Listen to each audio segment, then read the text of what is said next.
היום נלמד על הצגה פרמטרית של מישור.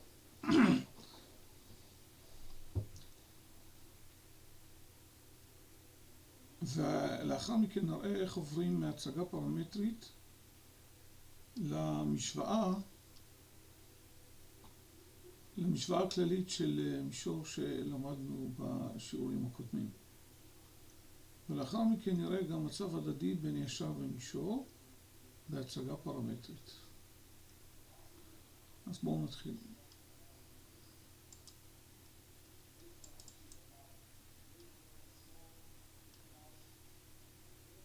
נתבונן בשלוש נקודות A, B ו-C שאינן נמצאות על קו ישר אחד. על פי משפט מגיאומטריה של המרחב, ידוע כי שלוש נקודות שאינן נמצאות על קו ישר אחד, כן, ניתן להעביר מישור אחד ויחיד.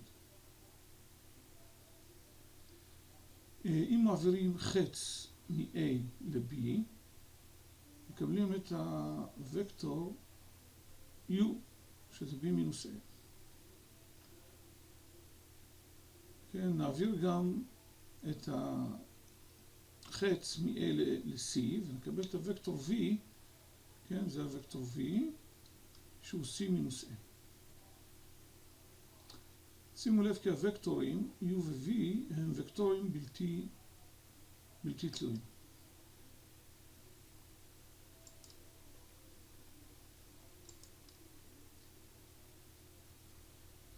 נתבונן כעת בסרטוט שבצד ימין.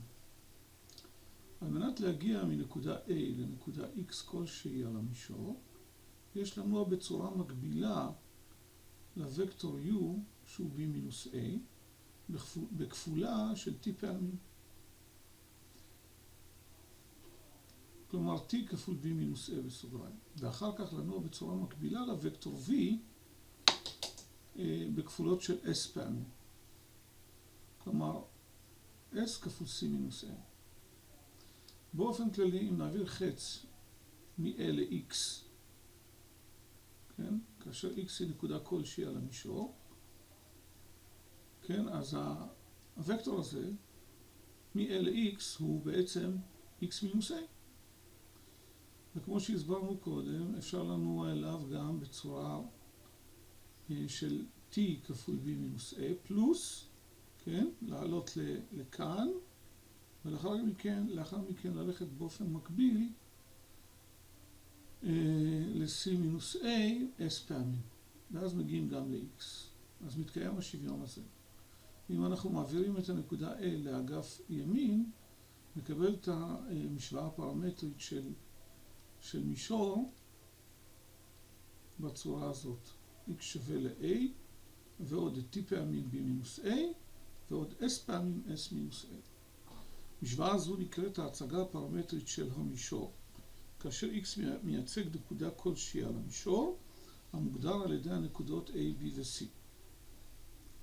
הוקטור B מינוס A, שקראנו לו U, והוקטור V, שהוא C מינוס A, שקראנו לו V, נקראים וקטורי הכיוון של המישור. כן? במישור יש שני וקטורי כיוון. כן? תזכרו את זה. הערות, ההצגה הפרמטרית של המישור, בהצגה פרמטרית של המישור, הנקודה A יכולה להיות כל אחת מהנקודות הנמצאות במישור. ולכן, באה הערה 2 ואומרת שאפשר לקבל אינסוף הצגות פרמטריות שקולות של אותו מישור.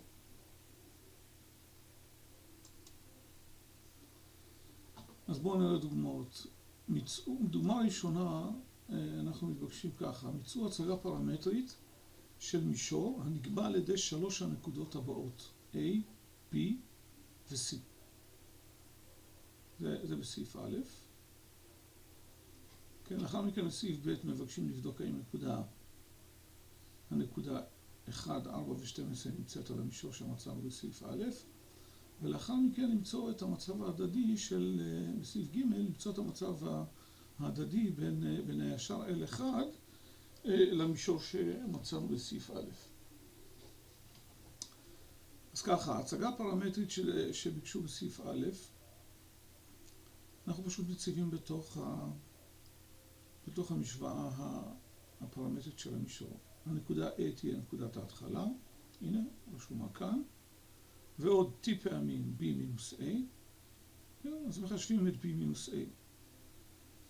לוקחים 2 פחות 1 זה 1, לאחר מכן 1 מינוס מינוס 2 זה 3, ואחר כך 8 פחות 3 זה יהיה 5. אותו דבר לגבי C מינוס A. 3 פחות 1 זה 2, מינוס 2 מינוס מינוס 2 זה 0, ו4 פחות 3 זה 1.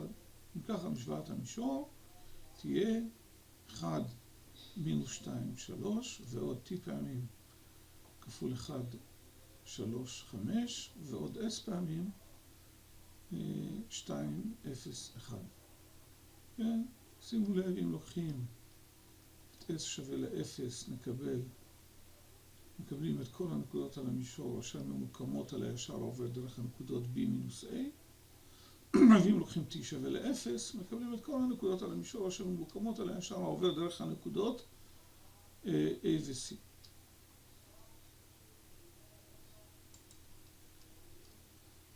על מנת לבדוק האם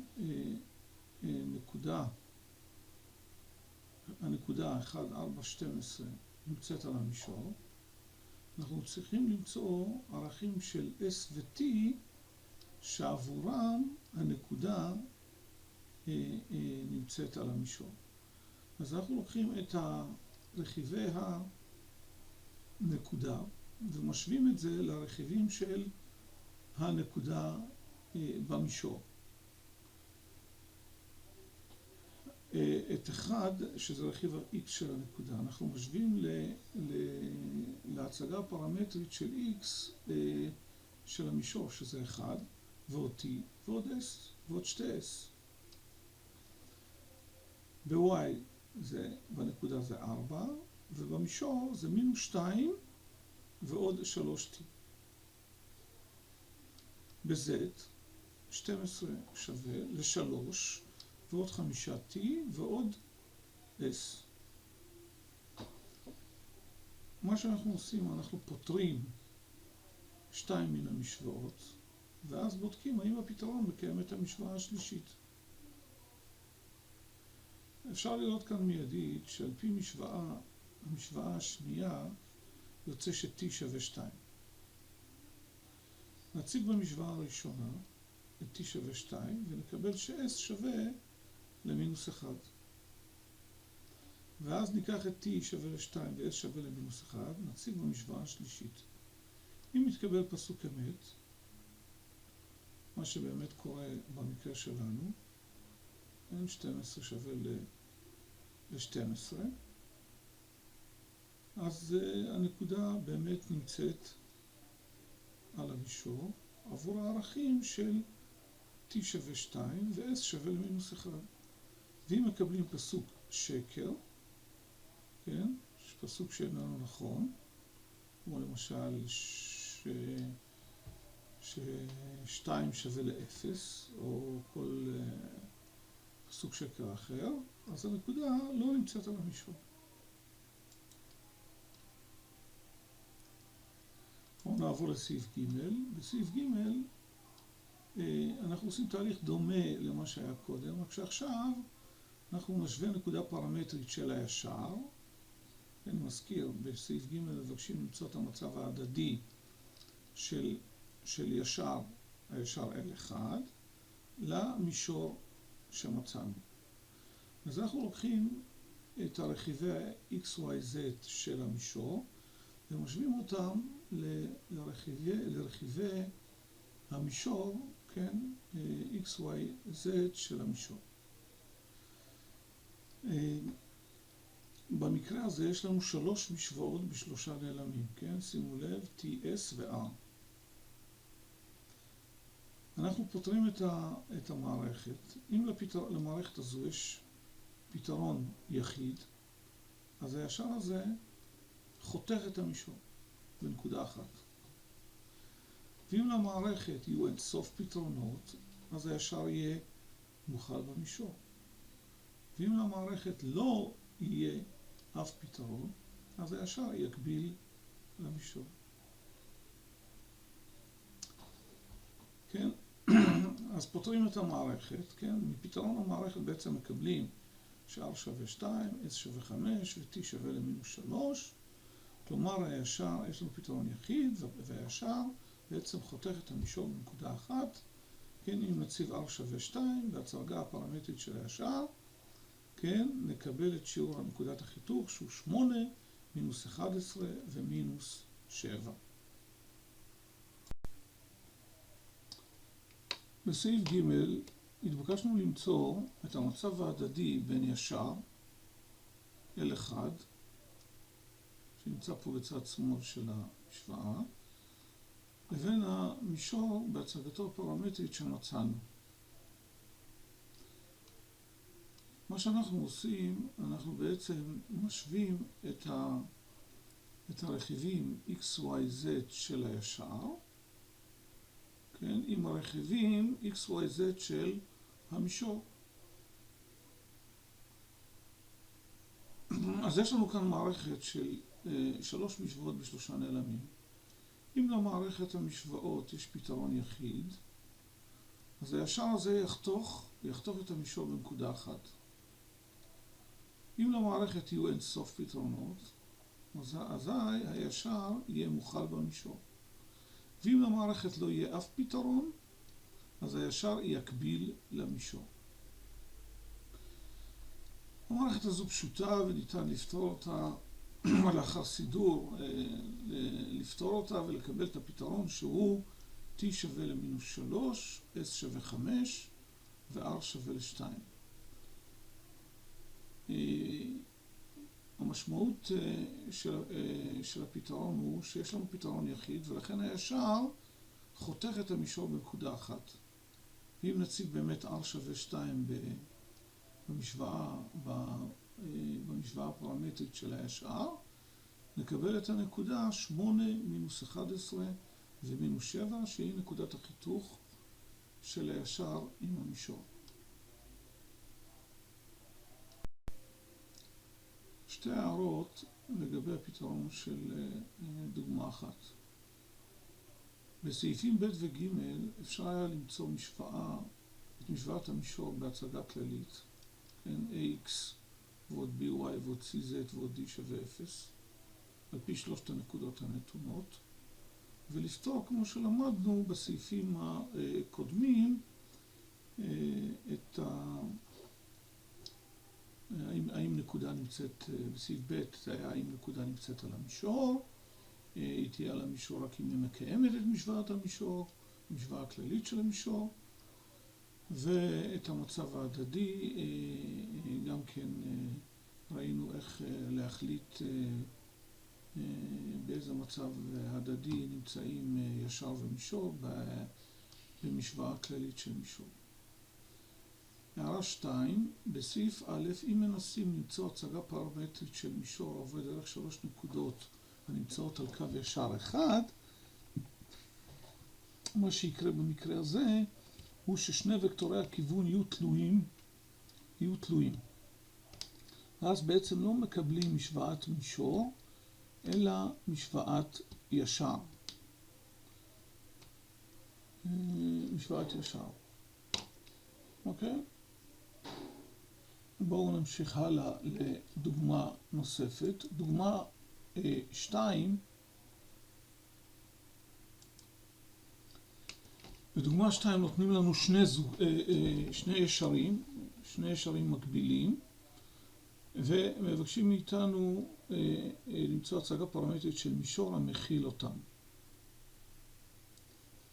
כן?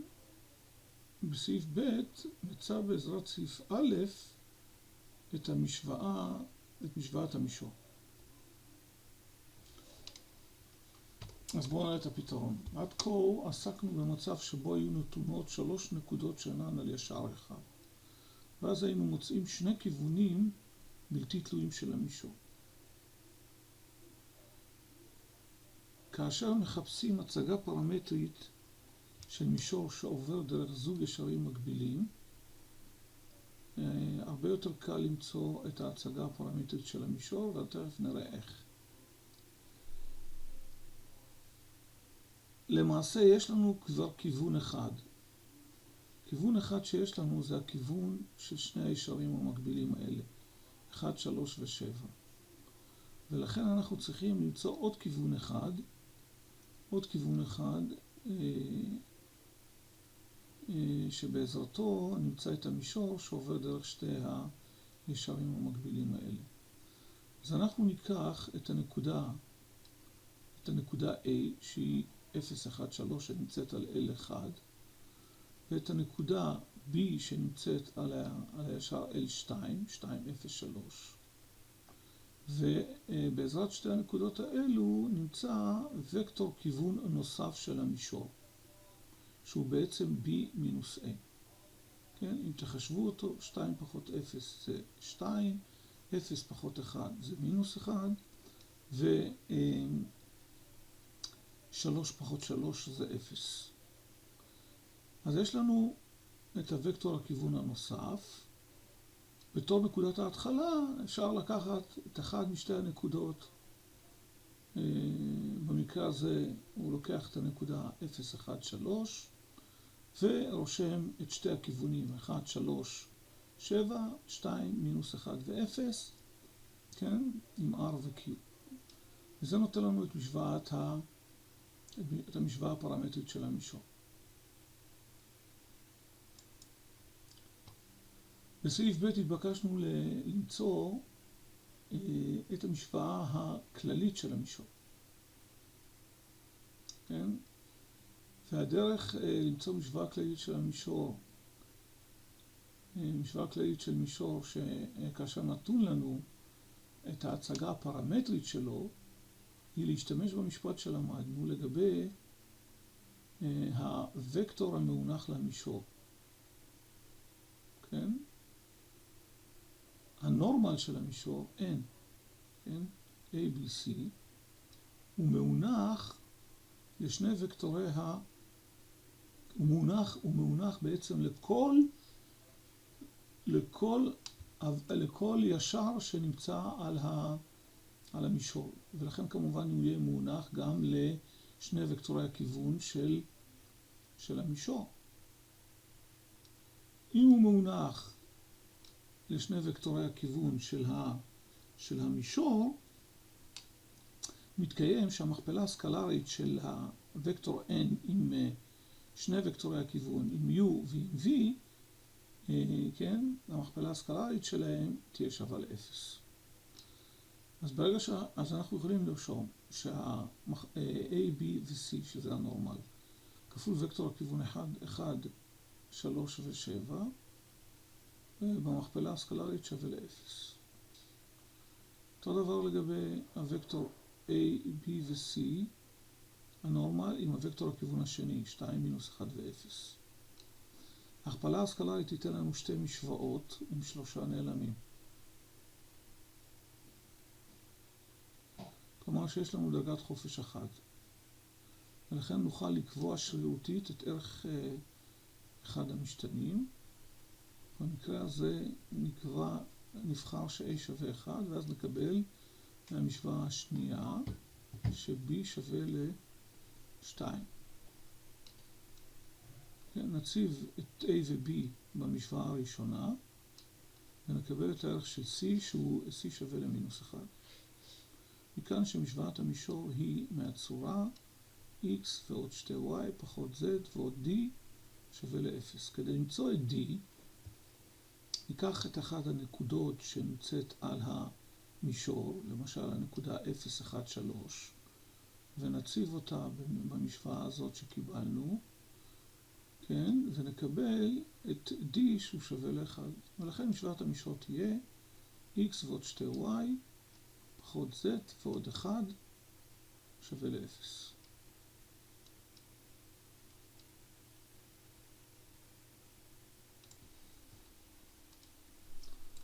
בתרגיל הקודם ראינו איך למצוא הצגה פרמטרית של מישור שעובר דרך שני שרים מקבילים.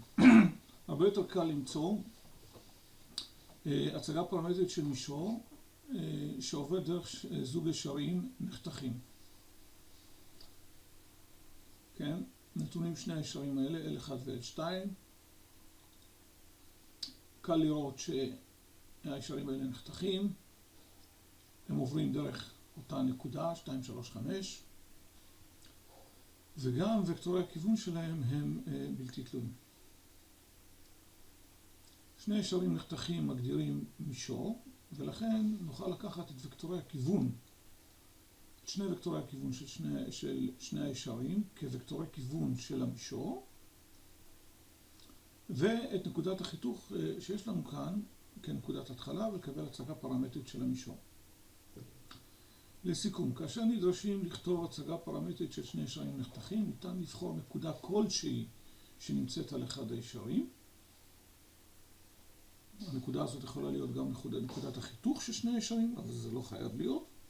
ובעזרת שני וקטורי הכיוון של הישרים, שהם וקטורים בלתי תלויים, לקבל הצגה פרמטרית של המישור. דוגמה 4. נתון מישור שמשוואתו x פלוס y פלוס z מינוס 6 שווה ל-0. ביצעו הצגה פרמטרית של המישור. פתרון, למישור הנתון על ידי משוואה יש אינסוף הצגות פרמטריות שונות. הדבר תלוי באילו 3 נקודות בחרנו להשתמש. נבחר תחילה 3 נקודות על המישור שלא נמצאות על ישר אחד. איך בוחרים את הנקודות? מאוד פשוט, קובעים את x ו-y, וה-z נקבע באופן בהתאם למשוואה. למשל, כאן, איך מצאו את 3, 3, 0? לקחו x שווה 3 ו-y שווה 3, הציבו כאן, ואז קיבלו ש-z שווה ל-0.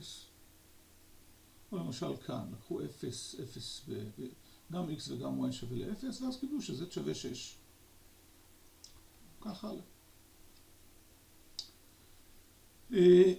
שלושת הנקודות האלה, אם הן נמצאות, אם הן לא נמצאות על ישר אחד, הן קובעות מישור, ולכן מוצאים שני וקטורי כיוון, אחד עם 1, 2, 3 ו-3, 3, 0, כן, מקבלים מינוס 2, מינוס 1, 3, והשני עם 1, 2, 3 עם 0, 0, 6, מקבלים 1, 2 ומינוס 3.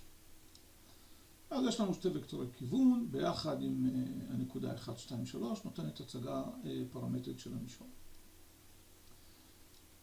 אם ניקח בחירה אחרת של 3 נקודות, שגם הן לא נמצאות על ישר אחד, כן, נקבל הצגה אחרת. וזו הצגה פרמטרית של אותו מישור, כן, וקטורי הכיוון שונים, כן, כי השלוש נקודות היו שונות. אם נבחר 3 נקודות אחרות כמו אלו, 0, 6, 0, מינוס 1, 7 ו-0, מינוס 3, 9 ו-0, ונעשה את אותו תהליך, נקבל את ההצגה הזו, 0, 6, 0, n, מינוס 1, 1, 0, ו-n, מינוס 3, 3 ו-0. תשימו לב שמינוס 3, 3 ו-0 זה בעצם כפולה, אם נכפיל את וקטור מינוס 1, 1, 0 ב-3, נקבל בדיוק את הוקטור כיוון הזה, השני. ולכן שני וקטורי הכיוון תלויים. המשמעות היא שקיבלנו בעצם לא משוואה של מישור, אלא הצגה של ישר. אנחנו נוכל להסיק מכך ששלוש הנקודות שנבחרו במקרה הזה נמצאות על ישר אחד. ולכן קיבלנו שני וקטורי כיוון שהם תלויים. הערה, אם מבקשים מכם למצוא מצב הדדי בין שני מישורים הנתונים בהצגה פרמטרית, מומלץ לפתור על ידי מעבר מהצגה פרמטרית של כל אחד מהמישורים למשוואה הכללית שלו, ואז לפתור ולהשתמש בכלים שלמדנו בפרק הזה. ניתן לפתור גם בדרך ישירה, אולם ריבוי המצבים וחקירת המשוואות המתקבלות בדרך זו אינה מומלצת.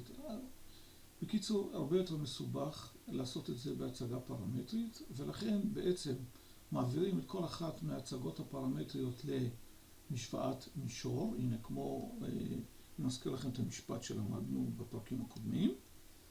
מישור א', מישור ב', ואז יש לנו את אחד משלושת המצבים. שני מישורים מתלכדים, שני מישורים מקבילים, והמישורים נחתכים.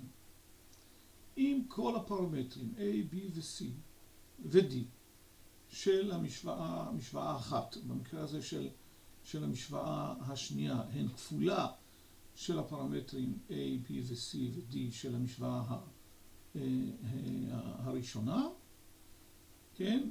אז בעצם יש לנו התלכדות של שני המישורים, כן? כמובן ש-A צריך להיות שונה מ-0. יש לנו התלכדות של שני המישורים, ואם קיימת הכפולה הזאת רק ב-A, B ו-C, כן, קיימת האלפא כזאת, אבל לא מתקיימת ב-D, זה אומר שהמישורים, הם מקבילים. המצב של נחתכים הוא כאשר אין לנו את שתי המצבים של מתלכדים ומקבילים, כן? אם לא קיים המצב של א', שכל הפרמטרים A, B ו-C ו-D הן כפולה של הפרמטרים של המשוואה השנייה, אז אין מצב של התלכדות. ואם לא קיים מצב ש-A, B ו-C הן כפולה של ה-A, B ו-C של המשוואה השנייה, וב-D אין כפולה כזאת, זאת אומרת שאנחנו שוללים את המצב של שני מישורים מקבילים. ברגע ששללנו את שני המצבים, מתלכדים ומקבילים, אז נוכל להסיק שהמישורים נחתכים. עד כאן ראינו את הדוגמאות של הספר, ועכשיו נראה תרגיל מהתרגילים שיש בספר. בחרתי לפתור כאן את תרגיל 14, ובתרגיל הזה נתון לנו מישור בהצגתו הפרמטרית, כן, הנה המישור, 1, 2, 4, T, 1, 1, 0, S, 0, 1, 1. מבקשים למצוא את נקודות החיתוך של המישור עם כל אחד מהצירים X, Y ו-Z, וב' למצוא משוואה כללית של המישור. בואו נראה את הפתרון. פתרון סעיף א'. דבר ראשון, עוברים בהצגה הפרמטרית של המישור, עוברים להצגה פרמטרית של הרכיבים X, Y ו-Z באמצעות שני הפרמטרים T ו-S. כלומר, שיעור ה-X של המישור זה 1 פלוס T, שיעור ה-Y זה 2 ועוד T ועוד S, ושיעור ה-Z זה 4 ועוד S. נקודה כללית על ציר X היא מהצורה A00. נשווה רכיבים ונקבל מערכת משוואות עם 3 נעלמים. כלומר, אנחנו לוקחים את רכיב ה-X של המישור, משווים עם רכיב ה-X של הנקודה, עם A. רכיב ה-Y של המישור, 2 ועוד T ועוד S, ומשווים ל-0, שזה רכיב ה-Y של הנקודה. 4 ועוד S, שזה רכיב ה-Z של הנקודה, משווים ל-0, שהוא רכיב ה-Z של הנקודה הכללית. קל לראות שמהמשוואה השלישית מקבלים ש-S שווה למינוס 4. לוקחים את S שווה למינוס 4, מציבים אותו במשוואה השנייה ומקבלים T שווה ל-2. מציבים בעצם רק את T שווה ל-2 במשוואה הראשונה ומקבלים ש-S שווה 3. ולכן נקודת החיתוך של המישור עם ציר ה-X זה 3, 0, 0. אותו תהליך עושים עם שני הצירים האחרים. צורה כללית של נקודה על ציר Y זה 0B0. השוואת הרכיבים של המישור עם הרכיבים של הנקודה. כן, מהמשוואה השלישית מקבלים ש-S שווה למינוס 4, מהמשוואה הראשונה מקבלים ש-T שווה למינוס 1, מציבים את שניהם במשוואה האמצעית, כן, ומקבלים ש-B שווה למינוס 3. נקודת החיתוך עם ציר ה-Y אם ככה תהיה 0, מינוס 3 ו-0. ציר Z אותו דבר. אותו כנ"ל, משווים את רכיב ה-X ל-0, מקבלים T שווה למינוס 1. כן? משווים את רכיב ה-Y ל-0, מציבים את T שווה למינוס 1, מקבלים ש-S שווה למינוס 1. מציבים את S שווה למינוס 1 במשוואה השלישית, ואז C שווה ל-3. כלומר, נקודת החיתוך עם ציר ה-Z זה 0, 0, 3. נעבור לסעיף ב'. בסעיף ב' התבקשנו למצוא את המשוואה הכללית של המישור. והדרך תהיה ככה. משוואת הנורמל למישור זה בעצם ה-A, B ו-C של המשוואה הכללית. הנורמל מונח לכל ישר שנמצא על המישור, ובוודאי מונח לשתי וקטורי הכיוון. ולכן מכפלה סקלרית של הנורמל A, B ו-C עם שני וקטורי הכיוון היא שווה ל-0. ביצוע המכפלה נותנת ש-A פלוס B שווה ל-0 במשוואה הראשונה, ובמשוואה השנייה B ועוד C שווה ל-0. יש לנו מערכת של שתי משוואות עם שלושה נעלמים. יש לנו דרגת חופש, 1, ולכן נקבע שרירותית ש-A שווה ל-1. מהמשוואה הראשונה נקבל ש-B שווה למינוס 1. הצבה של B שווה למינוס 1 במשוואה השנייה נותנת ש-C שווה ל-1. ולכן עד כאן המשוואה הכללית של המישור זה x מינוס y ועוד z ועוד d שווה ל-0. נשאר לנו למצוא את הערך של d. כדי למצוא את הערך של d, אנחנו נציב את הנקודה 1, 2, 4 בתוך המשוואה הזו, וככה נמצא את הערך של d. הנה פה אני עושה את זה. 1 פחות 2 ועוד 4 ועוד d שווה ל-0, נותן ש-d שווה למינוס 3. d שווה למינוס 3. ולכן משוואת המישור תהיה x מינוס y ועוד z שווה 3. עד כאן השיעור, המשך תרגול בכיתה, בהצלחה לכולם.